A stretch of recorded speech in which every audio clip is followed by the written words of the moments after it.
Dixième station, Jésus est dépouillé de ses vêtements. Il n'a plus rien. Il n'est plus rien. Qu'est-il aux yeux des hommes? Un homme? Non. Simplement une bonne affaire, attirée au sort par les dés. Jésus sortit, portant la couronne d'épines et le manteau pourpre. Pilate lui dit, voici l'homme. Les soldats prirent ses vêtements et en firent 4 parts, une pour chacun. Restait la tunique, elle était sans couture, tissée d'une seule pièce depuis le haut. Les soldats se dirent entre eux, ne la déchirons pas, tirons plutôt au sort à qui elle ira. Ainsi l'avait dit l'Écriture. Ils se sont partagés mes vêtements, et ma tunique, ils l'ont tirée au sort. Voilà ce que firent les soldats.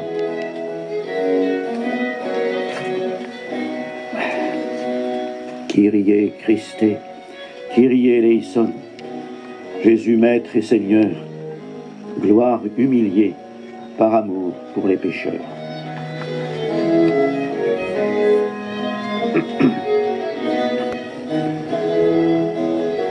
Seigneur Jésus, montre-moi aujourd'hui ceux qu'on dépouille de leur dignité d'homme, de femme, et ceux dont on joue le sort au dé.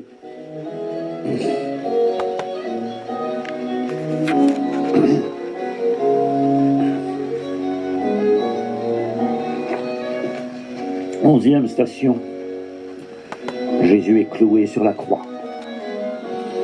Abraham avait lié son fils Isaac sur l'autel. Mais aujourd'hui, le Père a laissé clouer son fils sur la croix. C'est au lieu dit le crâne ou calvaire, en hébreu Golgotha, qu'ils crucifièrent Jésus. Et avec lui 2 autres, un de chaque côté, et Jésus au milieu.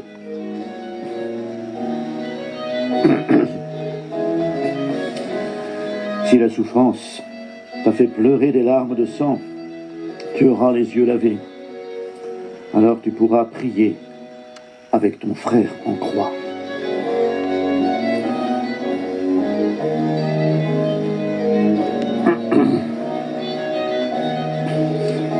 Si l'espérance t'a fait marcher plus loin que ta peur,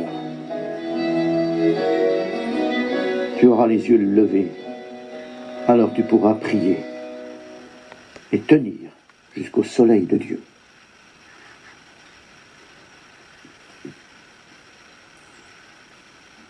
Seigneur Jésus, montre-moi aujourd'hui ces bourreaux qui frappent sur les clous, sur leurs frères, leurs femmes ou leurs enfants, et à qui tu veux pourtant pardonner, car ils ne savent pas ce qu'ils font.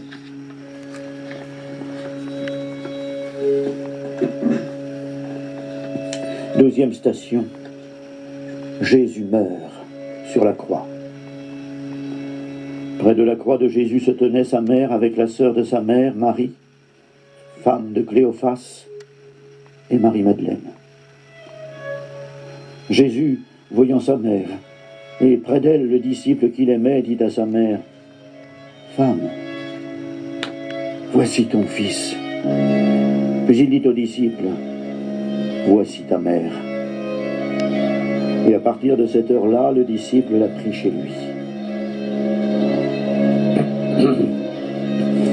Après cela, sachant que désormais toute chose était accomplie, et pour que l'écriture s'accomplisse jusqu'au bout, Jésus dit « J'ai soif ». On fixa donc une éponge remplie de vinaigre à une branche d'hysope, et on l'approcha de sa bouche. Jésus dit alors « Tout est accompli ». Inclinant la tête, il remit l'esprit. Quand Jésus mourait au calvaire, rejeté par toute la terre, debout la Vierge sa mère souffrait auprès de lui. Seigneur Jésus, montre-moi aujourd'hui ceux qui meurent entourés d'amis, mais aussi ceux qui meurent abandonnés de tous jusqu'à leur dernier souffle. 13e station, Marie reçoit le corps de son fils. Comme c'était le vendredi, il ne fallait pas laisser les corps en croix durant le sabbat. Voyant que Jésus était déjà mort, ils ne lui brisèrent pas les jambes. Mais un des soldats, avec sa lance, lui perça le côté. Aussitôt, il en sortit du sang et de l'eau. Celui qui a vu rend témoignage, afin que vous croyiez vous aussi. Quant à Marie, elle retenait et méditait dans son cœur les paroles du vieillard Siméon. « Ton fils provoquera la chute et le relèvement de beaucoup en Israël, et toi-même, ton cœur sera transpercé par une épée. »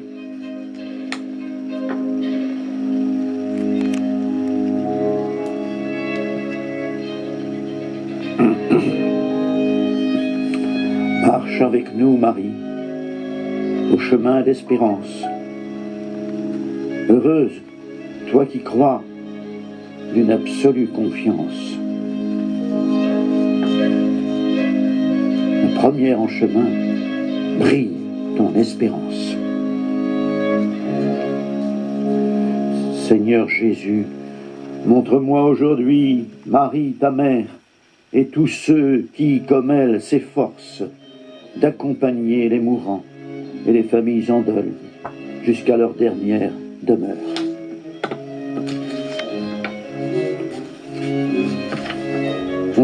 Quatorzième station, Jésus est mis au tombeau. Joseph d'Arimathie, qui était un disciple de Jésus, mais s'en cachait par crainte des Juifs, demanda à Pilate l'autorisation d'enlever le corps de Jésus. Pilate acquiesça, et Joseph vint enlever le corps. Nicodème vint aussi, lui qui naguère était allé trouver Jésus de nuit. Il apportait un mélange de myrrhe et d'aloès, environ 100 livres. Il prit le corps de Jésus et l'entoura de bandelettes et avec des aromates, suivant la manière d'ensevelir des Juifs. À l'endroit où Jésus avait été crucifié, il y avait un jardin. Et dans ce jardin, un tombeau tout neuf, où jamais personne n'avait été déposé. En raison de la préparation des Juifs, et comme le tombeau était proche, c'est là qu'ils déposèrent Jésus.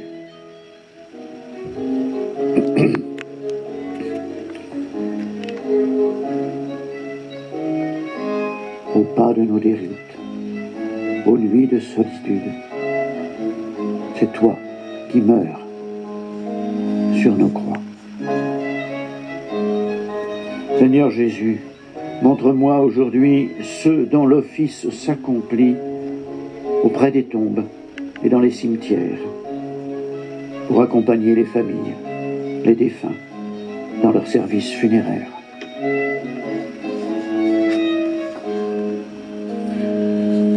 La 15e station n'est pas une station, c'est un départ. C'est le départ vers Pâques, et c'est l'auberge d'Emmaüs. Jésus fit semblant d'aller plus loin, mais ils s'efforcèrent de le retenir. « Reste avec nous, le soir approche et déjà le jour baisse. » Il entra donc pour rester avec eux.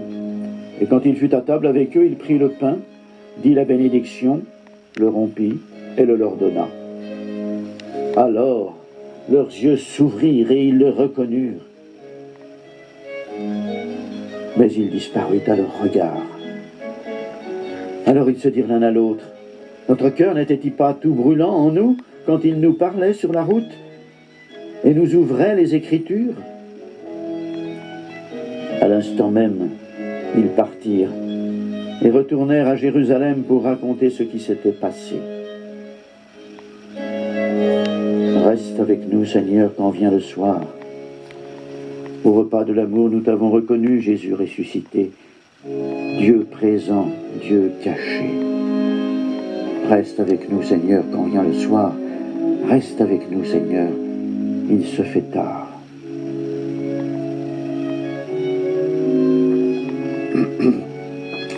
Rayonne sur le monde qui cherche la vérité, ô croix, source féconde d'amour et de liberté.